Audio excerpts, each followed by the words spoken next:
Welcome back, and once again, thank you for all the people that keep subscribing to the channel and helping me grow. I just want to say thank you, and I can't say that enough. Okay, so let's go ahead and get started with this one. We can see that this drawing is symmetrical. So what I'm going to do is I'm just going to highlight the lines of symmetry for you just in case if you can't see it. So we got a line of symmetry running right through the middle end. Once again, pardon my straight line there. And then we have another line of symmetry running right down through the middle, okay? So that allows us to create 1/4 of this thing. And what I like to do is typically create a quarter down here. So I'm going to create that quarter, and then we're going to use the mirror command to go ahead and knock out everything else that we need. So let's go ahead and get started on this one.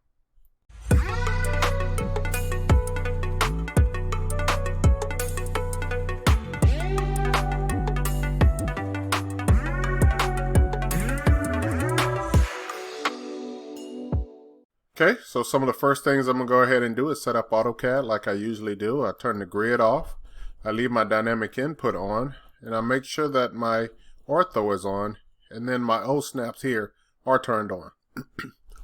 Alright, so let's start with the line command. We're going to go straight down a distance of 28. Scroll out a little bit and pan down. I'm going to go over 5. Then let's go up 2. And remember, make sure you're getting that preview when you're using the ortho mode. So I'm previewing a line going this direction. That's 2. We're going to go up 4. 2 this way. 2 that way. Then we have a 4. 4 this way. And then we have 8 going between it. Okay, so that's all we're going to need to complete this one. Let's go ahead and use the mirror command. So I'm going to mirror, and I'm going to use a blue window. So I'm going to start over here to the left. Simply one click here, come down, and then one click over here. Enter. So now I'm done. I'm going to select this middle point of this line. Left click on that, and then drag to the right or to the left. It doesn't matter.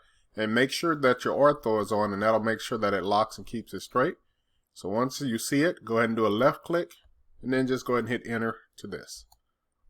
Alright, now I'm going to mirror this again. So I'm going to go back to the mirror command, and this time I'm going to use another blue window. So one simple left click here, all the way down, and I'm going to try to omit those 2 horizontal lines there. Do a left click here, enter. And now you can go from this midpoint, come straight down, left click, enter. Now we're finished drawing this one. So you can see that when you use the mirror command or some of these other commands like rotate and things of that nature, it can make these go really quick. Alright, so I hope you enjoyed watching this one, and it was an extremely short video. And for all of those, once again, I can't help but say it again, thank you for subscribing and looking at these videos and making me feel like I want to keep creating more. So thank you, thank you, thank you. I'll see you guys in the next video. Thank you.